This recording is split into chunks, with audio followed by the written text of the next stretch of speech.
Ya, Assalamualaikum warahmatullahi wabarakatuh. Senang sekali kami bisa kembali menyapa Anda pada hari ini. Dan kita jumpa kembali dalam program Rubrik Hukum. Dan tentunya dalam program ini Anda ditemani oleh saya, Emma. Dan Ahdar juga menemani Emma pada saat ini ya, dalam program Rubrik Hukum. Iya. Seperti biasanya pada minggu yang lalu, saya juga ditemani oleh salah seorang advokat yang beberapa waktu lalu sempat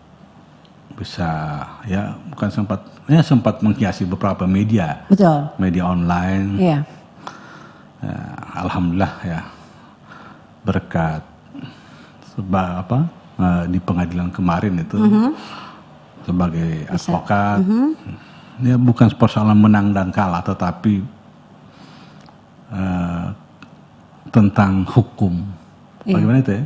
Tentang hukum berjalan sebagaimana mestinya di pengadilan, sehingga yang didampinginya itu bisa beroleh kepastian hukum yang benar. Gitu. Betul sekali. Iya. Dan bersama kita pada saat ini adalah Advokat Linson Mangapul Sitorus, Sarjana Hukum. Sarjana Hukum. Selamat malam. Apa kabar? Selamat malam. Ya. Gimana kabarnya? Baik, sehat, luar biasa. Alhamdulillah ya. Kita, Dan patut kita syukuri bersama bahwa program Rubrik Hukum ini sudah 2 episode. Iya. Dan peminatnya banyak banget. Peminatnya banget. Luar biasa. Kemarin saja sampai lihat yang live itu sekitar hampir 400 orang yang nonton. 400. Gitu. Nah setelah itu 700-an. Banyak lah. Banyak sekali. Luar biasa. Memang kemarin juga di beberapa tempat, baik itu di Jakarta maupun di Gorontalo khususnya Pohwa atau Bualemo ini ditunggu juga. Ditunggu dari kemarin teman-teman juga di Bualemo Pohwato itu menunggu juga. Rubrik Hukum ada Bung Linson lah. Betul sekali. Ini menarik sekali. Ternyata memang masyarakat sangat membutuhkan konsultasi hukum yang selama ini masyarakat kurang begitu paham, apalagi tema yang kita angkat pada hari ini menarik sekali pastinya. Ya, tema yang kita angkat hari ini adalah leasing dan debt collector, apakah bisa melakukan penarikan terhadap kendaraan yang macet kreditnya gitu. Nah itu ya kan yang tema kita akan karena memang kreditur gitu biasanya kan ketika terlambat dan sebagainya ini sudah ada lagi debitur lagi atau debt collector. Debt collector akan menarik lagi barang dan sebagainya. Nah sebelum kita bincang-bincang lebih jauh, bagaimana soal antara leasing dan debt collector ini melakukan menarik barang atau motor atau kendaraan yang pada kreditur itu sendiri, misalnya dia terlambat bayar dan sebagainya. Bagaimana menurut Bung Linson? Ini yang selalu menjadi problem dalam soal kredit motor ini, Bung Linson. Ya, baik. Jadi ini memang sebuah tema atau topik yang sangat menarik ya.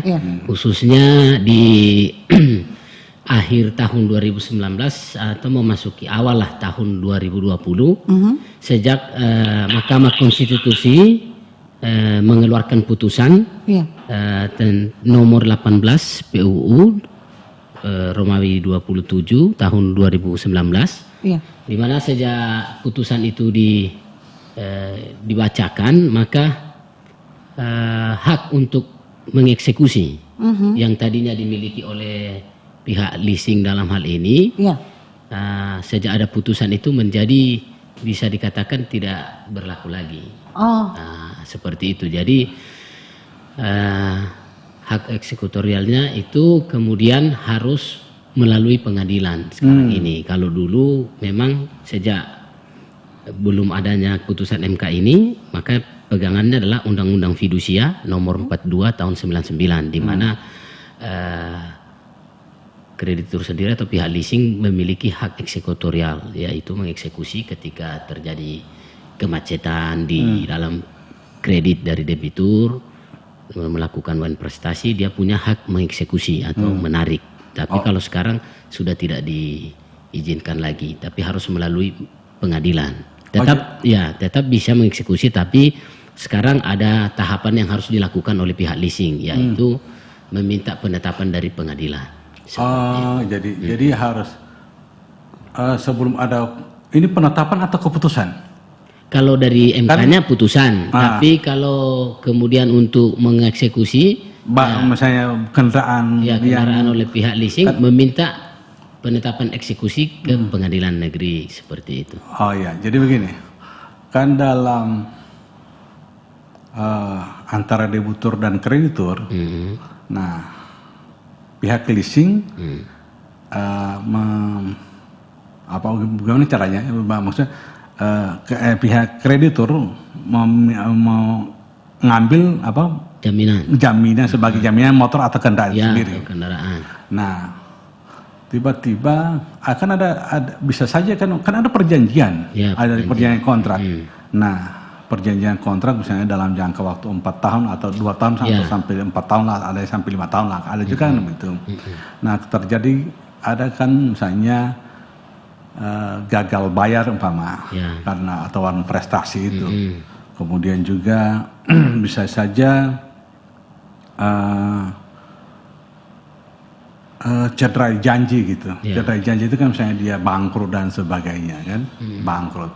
Nah, karena lantaran itu kan bisa saja, apakah yang tidak bisa finance ini tidak bisa mengambil barang itu karena kan sudah ada ditandatangani, sudah ada perjanjian kontrak. Ya, jadi terhadap ini wan prestasi pun sekarang ini atau cedera janji yang dilakukan antara pihak leasing dengan pihak debitur sendiri yang meminjam, apakah itu mengkredit motor atau mobil.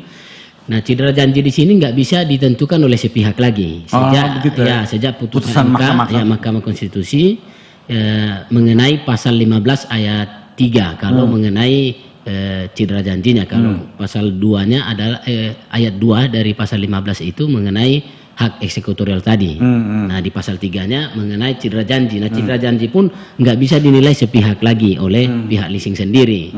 Jadi harus dinilai berdasarkan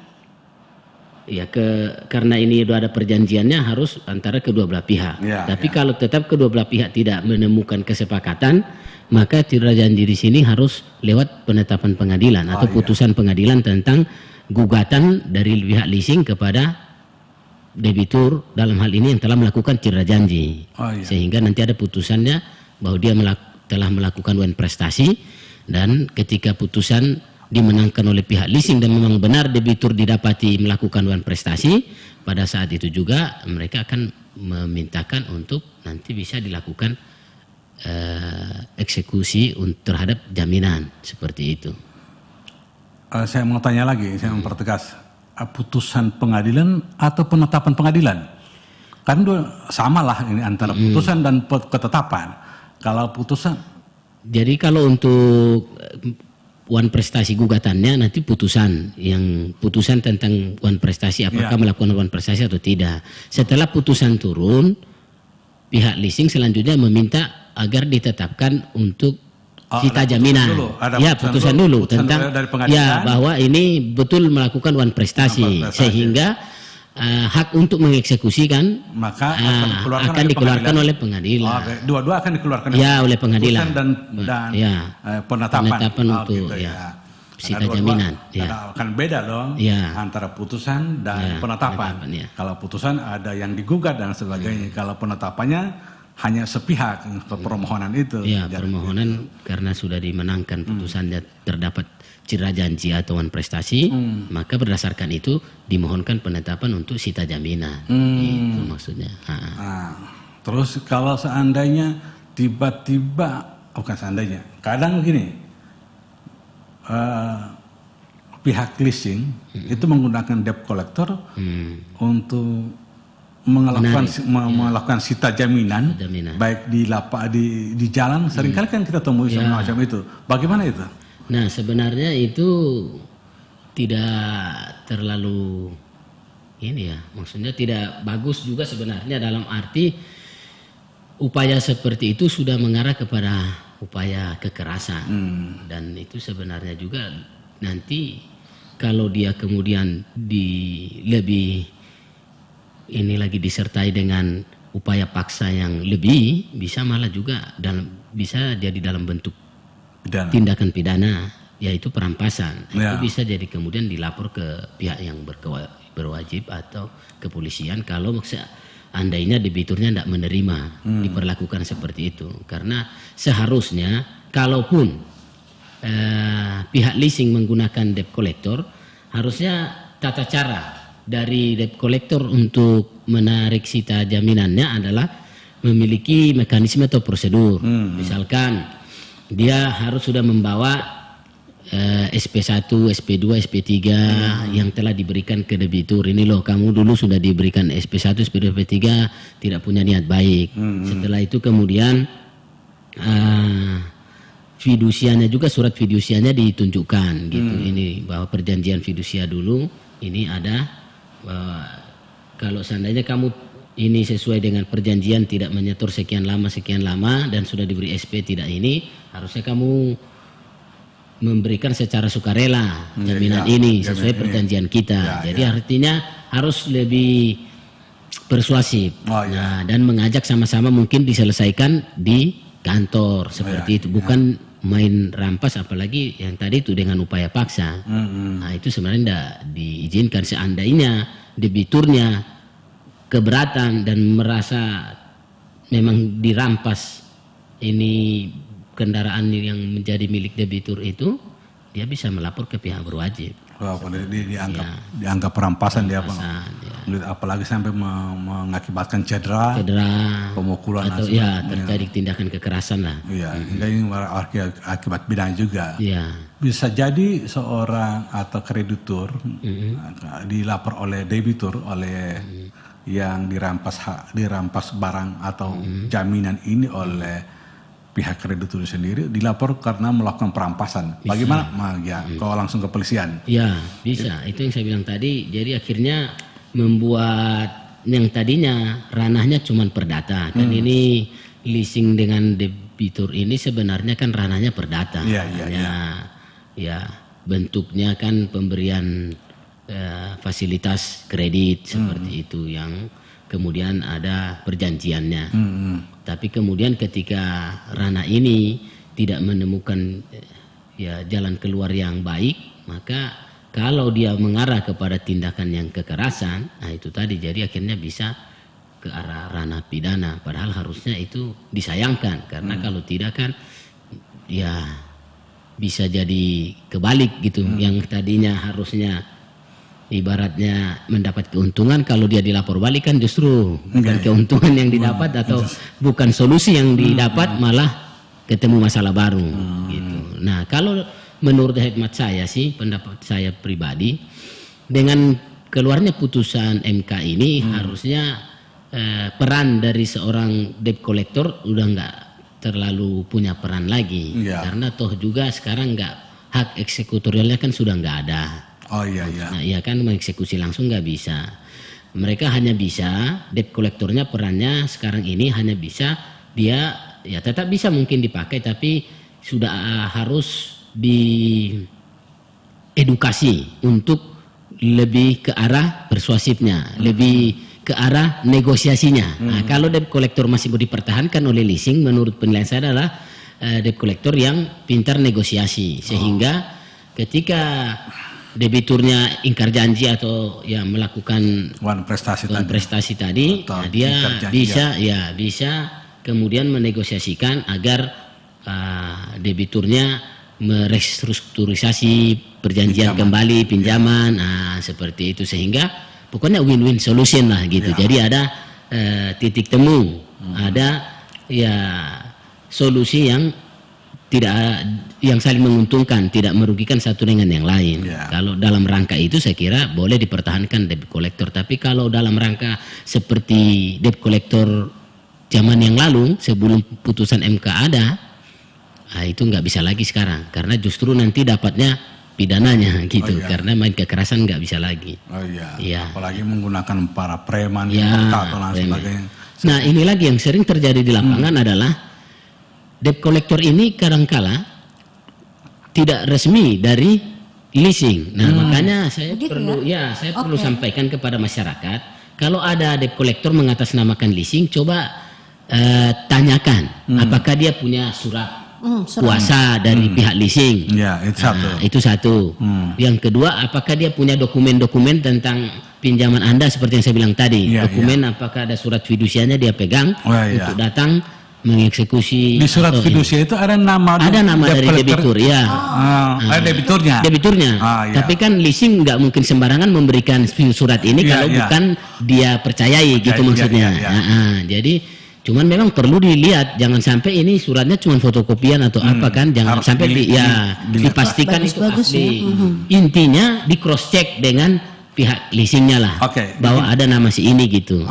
Surat fidusia itu sepertinya apa? Seperti bagaimana bentuknya? Selembar aja dia. Ada Kemenkumham. Ya, Kemenkumham persis. Ya, seperti itu. Betul. Ada logo dari Kemenkumham. Itu sah ya. Kemudian nama debitur itu sendiri, kemudian termasuk juga perusahaan itu, perusahaan leasing. Jadi harus mengecek karena sekarang ini banyak modus.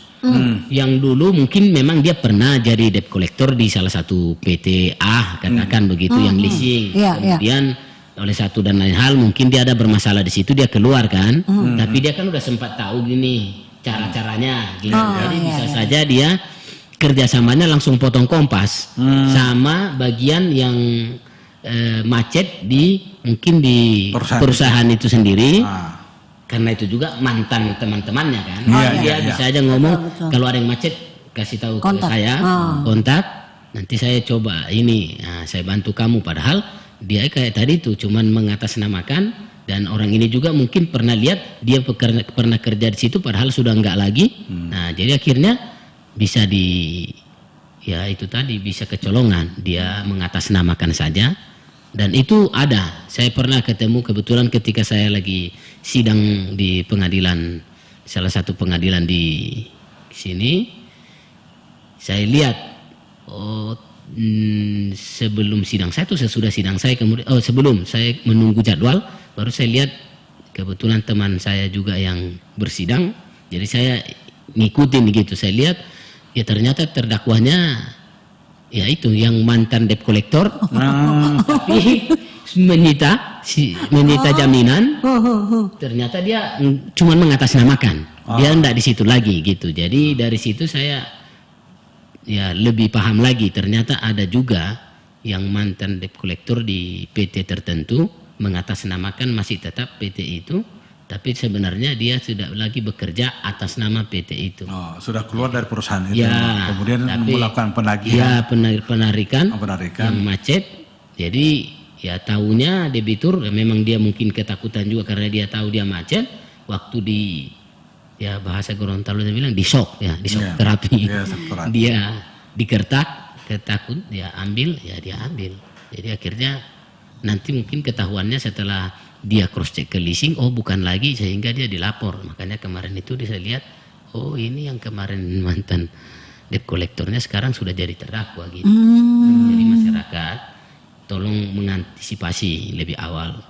Nah, jadi saya kira acara ini untuk mengedukasi masyarakat juga supaya ketika memiliki perjanjian tentang perkreditan motor atau mobil, kalaupun menunggak jangan langsung ketakutan. Seandainya ada debt collector mengatasnamakan leasing, sebaiknya di cross check. Dan selama debitur masih punya itikat baik, sebenarnya itu tadi perjanjiannya bisa pinjamannya direstrukturisasi lagi, diperbaharui. Misalkan saya belum mampu gitu, jadi dibicarakan kembali lah gimana solusinya di kantor leasingnya supaya kemudian jangan ditarik atau disita jaminannya. Gitu.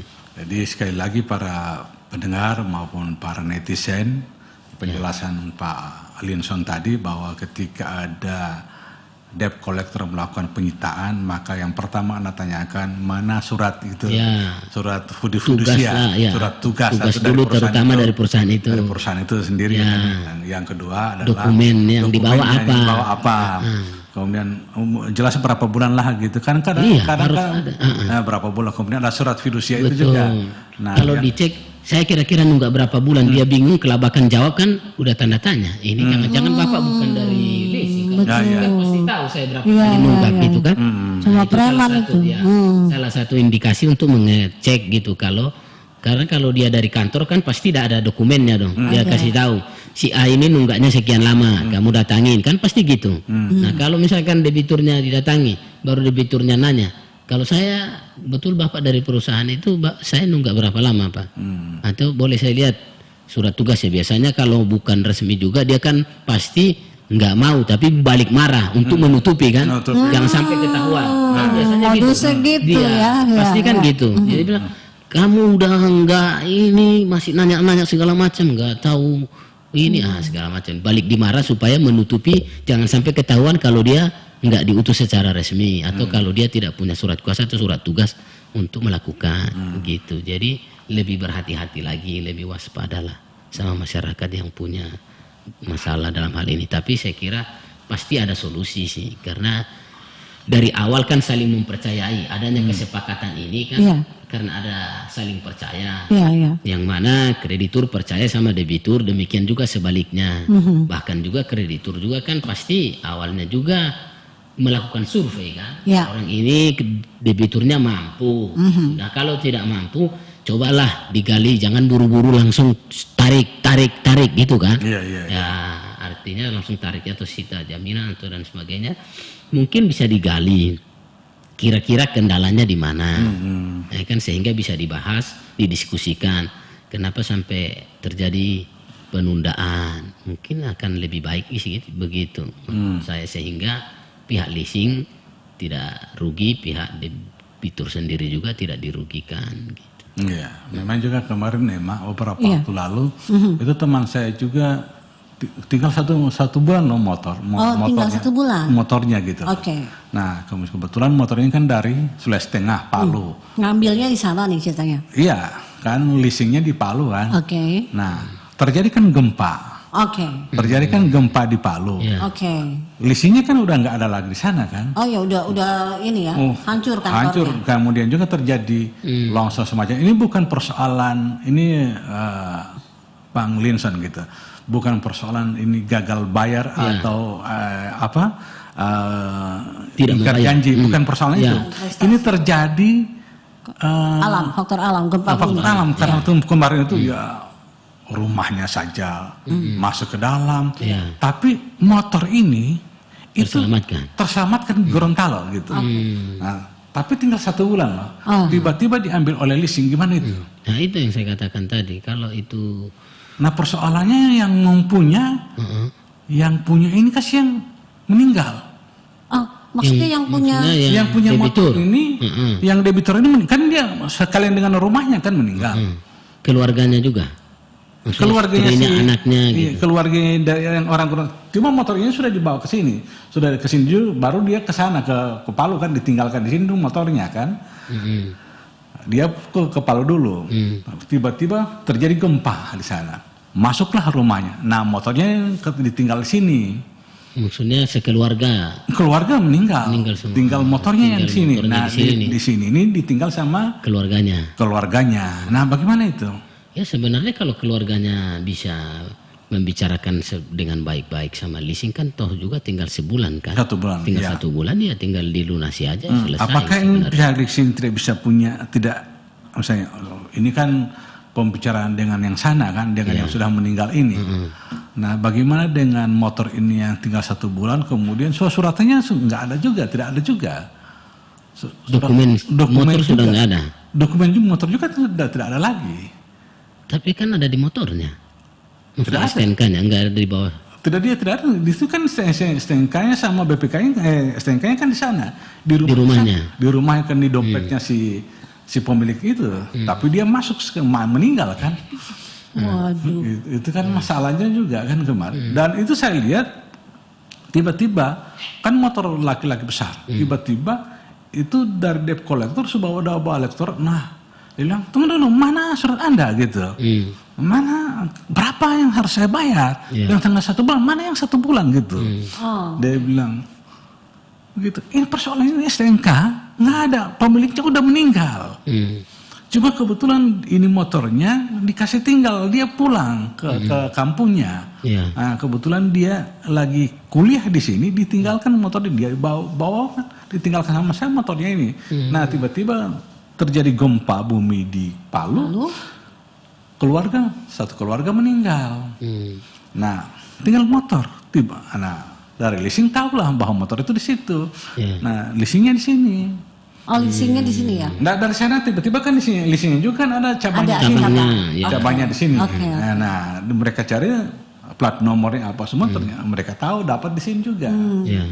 Nah, itu yang persoalan juga, menjadi persoalan apakah ini pihak leasing tidak tinggal berapa bulan sampai ada waktu kemarin itu sampai gontok-gontokan sampai dilapor ke Polsek ya. Nah, persoalannya sampai itulah debt collectornya terlalu terlalu keras, ambil arogan karena gitu kan, mana suratnya, mana itu buktinya, saya gampang saya mau bayar tapi mana begitu. Terus debt collectornya jawab paksa tetap tidak ini ya, tidak mau, akhirnya ditahan. Nah, bagaimana soal itu? Nah, harusnya kalau menurut hemat saya yang perlu dilakukan pihak keluarga kalau memang terjadi pemaksaan seperti itu yang tadi, jadi bisa dilaporkan pemaksaan perampasan tadi. Nanti biarlah setelah di kepolisian kan nanti akan masing-masing bisa jadi jelas semuanya tuh, terang benderang. Pasti dari pihak kepolisian akan meminta dokumen-dokumen termasuk riwayat penyetoran misalkan, yang memang kalau tinggal sekali berarti nanti pihak keluarga yang ingin ini ambil motornya sebagai warisnya dari bukan warisnya kan, tapi cuma saudara kan? Saudara kandung? Bukan.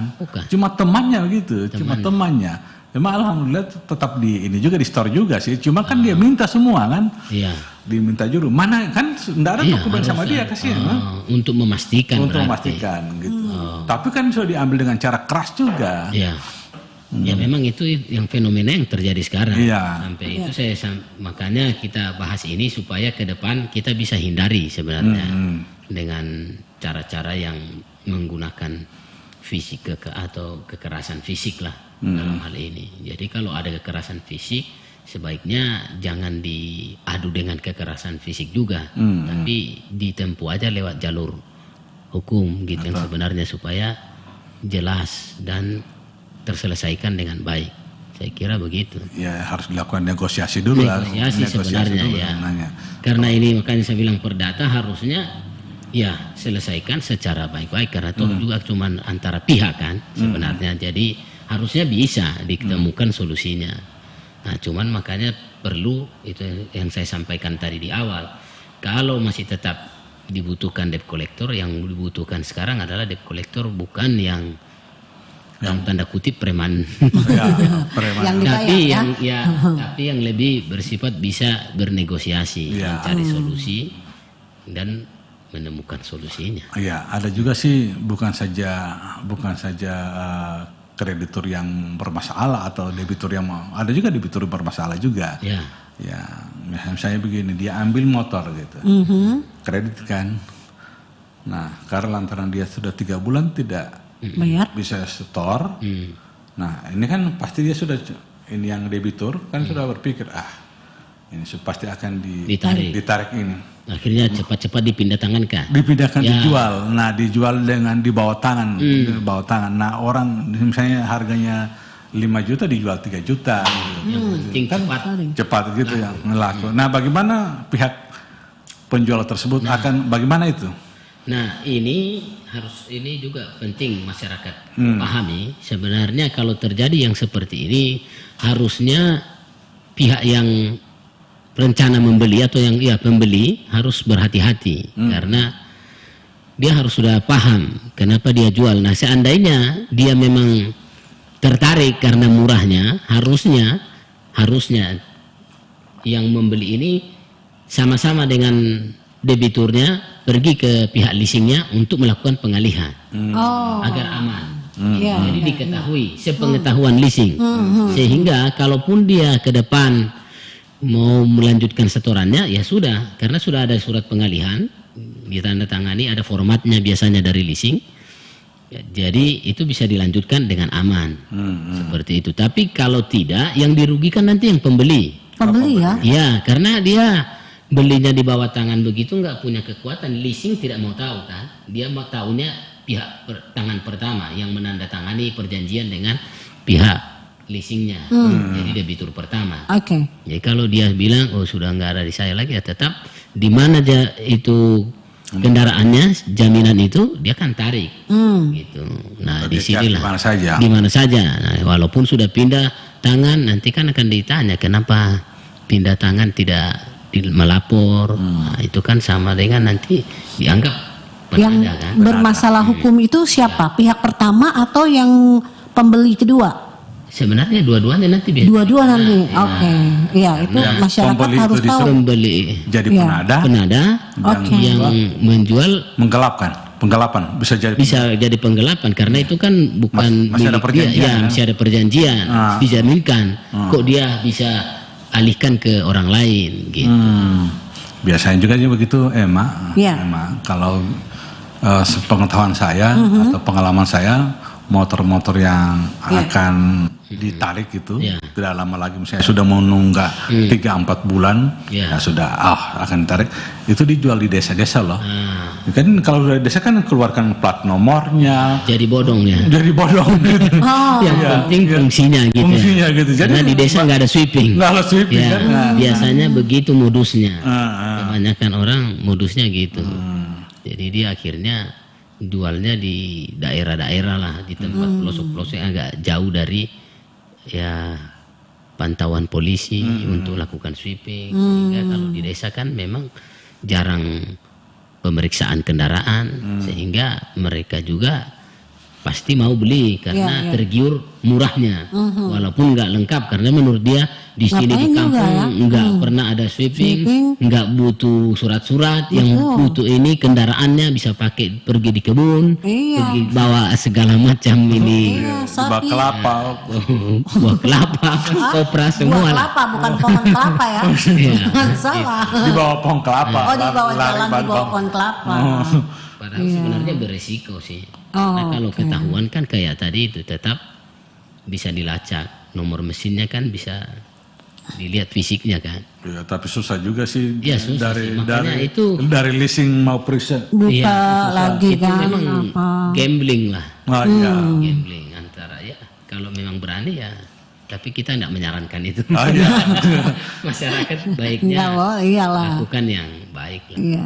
Tapi yang khawatirnya juga begini, apakah pihak debitur yang saya menjual tersebut tidak akan kena tuntutan? Misalnya ini kan mana motor yang hasil perjanjian kita antara kredit perusahaan itu dengan debitur, tiba-tiba sudah tidak ada. Nah, apakah pihak kreditur ini atau pihak perusahaan itu melapor ke kepolisian telah menghilangkan barang hasil? Tidak bisa. Apakah kita bisa dialihkan menjadi pidana atau masih tetap perdata? Nah, nanti akan dilihat di awal dulu kan, apakah kayak tadi itu dia misalkan alihkan ke tangan yang lain. Nah, setelah itu apakah dia biarkan ini perjanjiannya dia tidak menyetor lagi? Kalau dia biarkan, ya dia tuntut dulu secara perdata untuk penyelesaian bahwa dia ada wawasan prestasi, gitu. Ya selesaikan sih sebenarnya ranah perdata ya sebaiknya diselesaikan secara perdata. Tapi kalau memang tidak juga bisa menemukan perdata kesepakatan yang baik untuk diselesaikan, ya biasanya tetap larinya ke pidana sih. Nanti tinggal polisi yang penyidik melihat hal ini, kalau dia memiliki 2 alat bukti yang cukup kuat, menghilangkan itu barang bukti atau menggelapkan yang tadi sih jaminan yang dijaminkan sebagai jaminan kepada kreditur, ya nanti bisa juga diusut gitu. Tergantung penyidikan juga gitu. Penyidikan dengan alat bukti. Betul sekali ya. Jadi buat masyarakat yang mendengarkan program ini dan juga yang menyaksikannya, jika Anda bermasalah dengan leasing ataupun dengan debt collector, Anda bisa berkonsultasi di Rumah Bantuan Hukum Indonesia dan tentunya Anda akan dibantu oleh teman-teman advokat di sana, dan juga ini ketuanya di sini adalah Bapak Linson Mangapul Sitorus yang akan membantu Anda untuk memberikan jalan keluar ketika berhadapan dengan debt collector atau dengan leasing, dengan masalah-masalah yang terjadi di ya entah di motor atau di mobil ya, seperti itu ya. Dan Anda bisa ngobrol juga di bawah ini ada nomor telepon dan juga alamat dari Rumah Bantuan Hukum Indonesia. Dan yang paling penting adalah ini gratis. Konsultasi gratis. Konsultasinya Konsultasinya gratis. Pendampingannya butuh operasional. Jangan semua digratis. Konsultasinya gratis. Konsultasinya gratis, tapi bantuan hukumnya dalam pendampingannya itu berdasarkan kesepakatan. Ya, kesepakatan. Betul sekali. Nah, ini penting sekali bagi masyarakat ya, Bung Linson, bahwa kadang kita dibodohi oleh leasing juga kan. Saya melihat leasing kadang melakukan hal yang sewenang-wenang terhadap debitur itu sendiri, karena diambil paksa, kadang juga diambil di tengah jalan, merasa terhina. Padahal seperti Bung Linson jelaskan tadi, itu bisa saya lakukan negosiasi, bisa restrukturisasi pinjamannya, dilakukan perjanjian baru kembali, perjanjian kontrak baru, misalnya tinggal 40 juta, saya dibayar lagi 2 tahun, bisa lagi, kan begitu kan? Aturannya sudah begitu ya. Iya, maksudnya memang bisa dinegosiasikan, bisa. Itu ada. Dari dulu begitu, cuma dengan putusan Mahkamah Konstitusi pada baru-baru ini akhir 2019 itu, tidak boleh lagi pihak leasing mengeksekusi di jalan seperti itu. Tidak boleh mengeksekusi di jalan. Ya, sudah ada. Mau di jalan pun paksa ataupun tidak, di rumah, yang namanya hak eksekusi dari pihak leasing sudah nggak ada. Oke, itu masyarakat harus tahu semuanya ya, bahwa hak eksekusi dari pihak leasing sudah tidak ada. Sepanjang yang debiturnya tidak memberikan secara sukarela kan, jadi otomatis ya eksekusinya di situ. Jadi tidak berlaku lagi eksekusinya, karena eksekusi itu kan pengertian sederhananya kan, mau disetujui tidak disetujui oleh debitur, saya bisa ambil. Gitu. Itu hak eksekusi kan. Jadi yang sekarang ini yang boleh itu diambil kalau dengan sukarela. Kalau dengan sukarela kan artinya nggak perlu ini. Gitu, atas sukarela. Berarti kan atas berdasarkan kesepakatan. Selama dia memang sepakat, bisa sih. Ya ini saya sudah ngerti. Kita sepakat, oke, untuk sementara ditarik dulu. Nanti saya dapat bisa diambil atau diperbarui perjanjian. Tapi untuk memaksa atau eksekusi nggak bisa. Karena juga begini loh, Bang Linson, misalnya antara debitur dan kreditur, misalnya perusahaan dengan debitur itu sendiri terjadi, nanti kita bikin perjanjian baru ya, tapi kita bikin perjanjian nanti di kantor ya. Jadi dibawa ini mobil. Sampai di kantor, mobil ditahan, tidak terjadi, tidak dilakukan perjanjian baru tersebut. Dibohongin debitur ini, bagaimana itu? Itu bisa digugat secara perdata. Oh, digugat lagi secara perdata. Kemarin ada juga ini klien teman saya juga yang begitu, dimenangkan oleh pengadilan. Karena nggak bisa secara upaya paksa gitu, karena dia masih punya niat menyelesaikan. Tidak lagi dibuka ruang itu. Nah ini yang kadang-kala juga masyarakat harus pahami. Biasanya ini sebenarnya semuanya harus paham bahwa ketika debitur masih punya niat baik untuk menyelesaikan, janganlah dipersulit. Biasanya ya saya kurang paham apa tujuannya gitu dipersulit, padahal seringkali dari diskusi ketika terjadi gugatan seperti ini di pengadilan, sering saya diskusi dengan yang melakukan gugatan yang dari debiturnya, karena selalu yang korban itu debitur kan, pihak leasing selalu menarik. Nah selalu saya dapati ketika dalam diskusi mereka menyampaikan bahwa sebenarnya sejak dari awal mereka sampaikan, walaupun mereka menunggak, tapi itu karena kondisi tertentu. Tapi pada intinya itikat baiknya tetap ada untuk menyelesaikan. Tapi kadangkala tidak tahu mengapa pihak leasingnya seperti mempersulit Nggak tahu apakah ini, mungkin ini oknum ya, saya nggak tahu. Tapi karena menurut saya pihak leasing tentunya pasti inginlah punya debitur juga yang baik kan, karena dia juga pasti ingin punya pelayanan yang baik untuk memiliki customer yang banyak.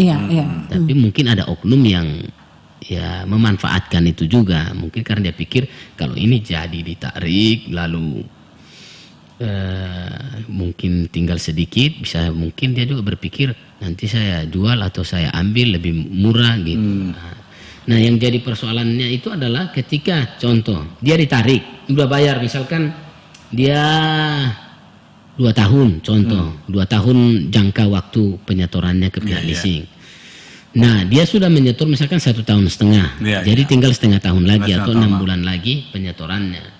Nah kalau dia menunggak setelah 1,5 tahun menunggak 2-3 bulan, nah harusnya kan ini sudah lebih berat ke negosiasi kan, ikat baik karena biar bagaimana tinggal 6 bulan lah. Tinggal 6 bulan kan nggak mungkin juga sebagai debitur atau pemilik kendaraan ini mau ditarik, tinggal sedikit. Tapi kenyataannya tetap biasanya ya itu dirampas dengan cara yang tadi itu upaya paksa, padahal harusnya tidak demikian. Nah ini yang sangat disayangkan. Kenapa seperti itu? Seandainya niat baiknya memang tidak ada, nah disitulah baru seharusnya dilakukan. Nah itu pun contoh, kalaupun misalkan yang terjadi kan biasanya leasing tarik, lalu mereka jual. Setelah dijual biasanya uang dari yang disetor debitur nggak dikembalikan. Nah, itu persoalannya. Kadang-kadang juga begitu. Harusnya kalau mau fair harus dihitung juga. Harus hitung. Oke, berarti dijual sekian. Nah, kamu setornya 1,5 tahun sekian dikembalikan. Setoran yang dia pernah setor, sisanya diambil. Nah, harusnya begitu kan. Jadi dia harus menjualnya juga sesuai dengan mampu untuk mengembalikan debitur punya setoran dan masih menguntungkan buat pihak leasing, harusnya begitu.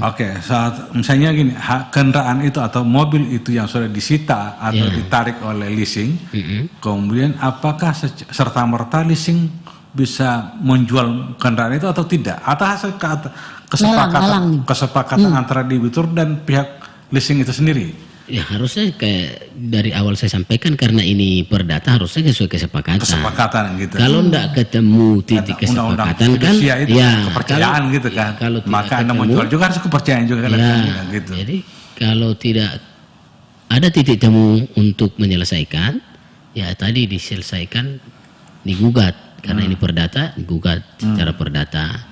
Pengadilan. Ya, lewat pengadilan. Jadi nanti akan dinilai oleh pengadilan di mana titik.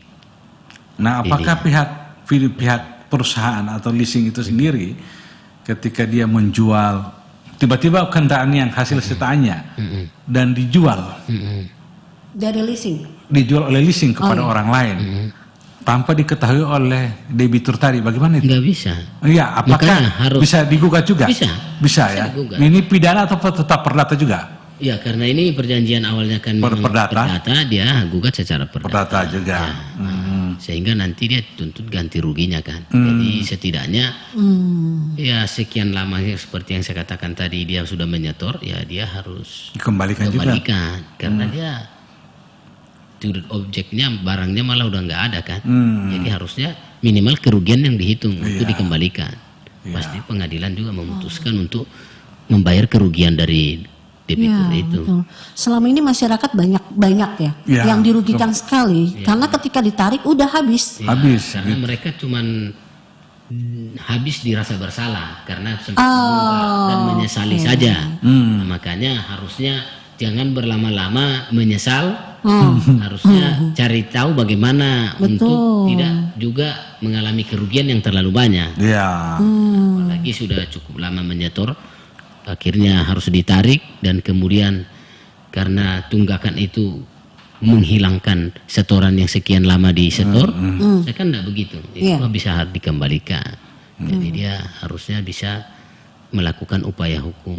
Ya, oleh sebab itu para pendengar maupun para netizen yang menyaksikan atau mendengarkan dialog kita rubrik hukum pada saat ini bersama Advokat Linson Sitorus ya. Ya, ini mudah-mudahan Anda bisa menghubungi langsung beliau dan alamat ini bisa Anda lihat di bawah. Ini alamatnya Rumah Bantuan Hukum Indonesia. Dan di alamat jelas terdapat nomor HP. Anda bisa langsung hubungi beliau menghubungi langsung beliau Bung Linson untuk melakukan konsultasi. Sekaligus minta pendampingan hukum. Ya, itu Anda tinggal bicarakan saja dengan beliau. Sangat penting sekali bagi kita. Karena apa? Kita tidak mau banyak sekali kasus di mana masyarakat itu dirugikan. Kasihan. Karena betul rasa takut itu sudah melebihi kan.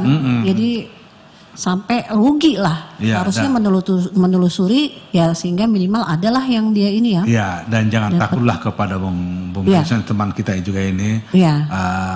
Kenapa juga kita mengundang Bung Linson dialog di sini? Karena memang orangnya bisa dapat dipercaya. Gitu. Betul. Karena apa? Kita juga kan pengalaman dengan pengacara-pengacara yang lain, oknum lah gitu. Yang seringkali hanya ngambil duit saja kemudian lari gitu. Betul, tinggalnya di kos. Iyalah, ini pengalaman juga tinggalnya di kos. Ini ada rumah. Gitu. Ini rumah, berarti ada jelas, alamatnya jelas, nomor teleponnya juga jelas. Bukan di kos. Gitu. Bukan di kos. Ya, oleh sebab itu para pendengar kita, ini yang harus bukan kita rekomendasikan sih, tetapi Anda lihat saja gitu. Betul. Kemarin saya di pengadilan. Beliau juga bisa menang. Bukan persoalan kemenangannya, bukan itu, tetapi menuduhkan hukum itu secara benar gitu kan. Kan mencari keadilan kan di pengadilan, bukan mencari kemenangan loh Pak.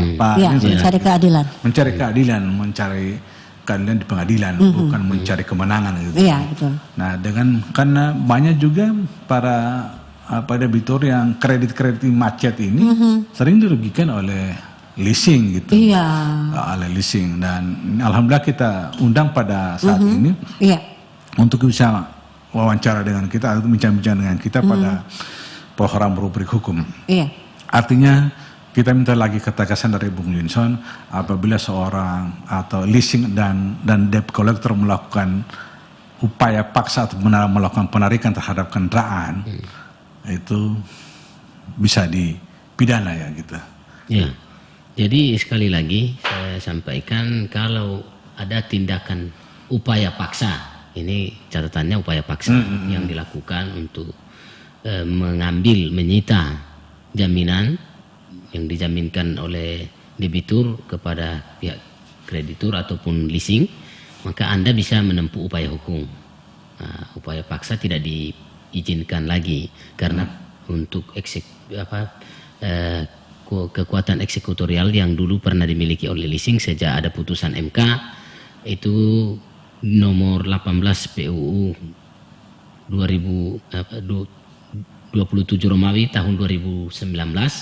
Sejak saat putusan itu dibacakan, maka kekuatan eksekutorialnya tidak ada lagi di pihak leasing, tapi kemudian harus pihak leasing meminta penetapan dari pengadilan negeri untuk kemudian mengambil sita jaminan tersebut. Bahkan kalaupun melakukan wan prestasi, nah penilaian wan prestasi itu pun tidak bisa hanya sepihak oleh pihak leasing saja, tapi kemudian harus bersama-sama diakui. Memang sih ada di perjanjiannya, pastikan ada klausulnya apa-apa yang disebut wan prestasi, tapi itu pun tidak serta-merta begitu saja disimpulkan, tapi harus berdasarkan klausul itu dan disepakati bersama. Jika tidak, maka itu pun penentuannya harus melalui pengadilan, gugatan wan prestasi. Seperti itu. Setelah ada putusan pengadilan menentukan salah satu pihak yang melakukan wan prestasi, baru setelah itulah kemudian ditentukan ada penetapan sitanya, bisa disita atau tidak.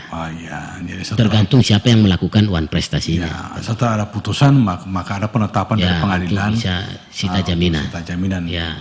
Dan memang benar didapati debitur yang melakukan wan prestasi. Kalau seandainya ternyata ketika didapati tidak, karena masih terus ada upaya itikat baik, maka biasanya justru penarikan itu dikembalikan lagi oleh putusan pengadilan, dimintakan untuk mengembalikan. Kalaupun sudah nggak bisa mengembalikan, ganti rugi dari debitur itu harus diganti oleh pihak leasing.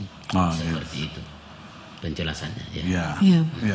Ini Sangat menarik sekali ya, dan pastinya ini akan sangat membantu masyarakat yang ada di Provinsi Gorontalo ya dan sekitarnya, dan sampai di mana juga mungkin Anda mendengarkan program ini, ada kontak person yang Anda bisa hubungi di Rumah Bantuan Hukum Indonesia yang lokasinya ada di alamatnya, nanti mungkin Bung Linson bisa sampaikan kembali sekalian dengan ada di bawah juga. ada di bawah ya. Anda bisa baca langsung ya di running text yang ada di bersama, ada WA-nya juga, nomor HP-nya juga. Iya, ada nomor HP, kemudian alamat lengkapnya ada, yang pasti jelas ini kantornya jelas. Iya, bukan di kos. Gitu. Bukan di kos.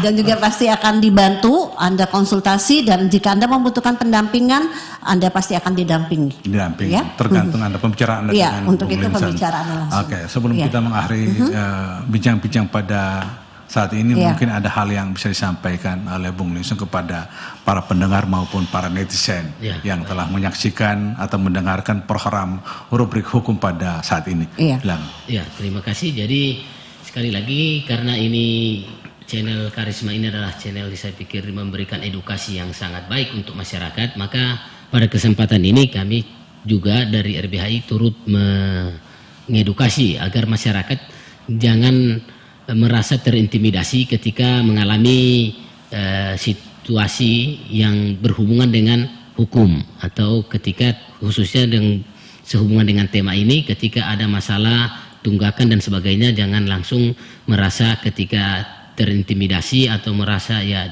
kemudian sering juga mungkin diintimidasi lewat WA, telepon. Nah, itu sering kali terjadi. Nah, saran kami, datanglah ke Rumah Bantuan Hukum untuk mendapatkan solusi, karena kami hadir untuk memberi solusi keadilan bagi masyarakat Indonesia, sehingga apapun masalah hukum yang para masyarakat hadapi, ya secara khususnya topik tentang malam ini maupun topik yang lain, kami cuma menyampaikan bahwa upaya hukum masih ada, solusi pasti ada. Oleh karena itu kami membuka diri untuk memberikan solusi bagi masyarakat. Saya kira itu saja. Terima kasih. Iya, terima kasih Bung Linson. Ya, terima kasih untuk waktunya, dan tentunya kita akan jumpa kembali dalam program Rubrik Hukum pada waktu yang akan datang ya, dengan tema yang berbeda, dan pastinya Rubrik Hukum ini sangat menarik karena masyarakat memang benar-benar membutuhkan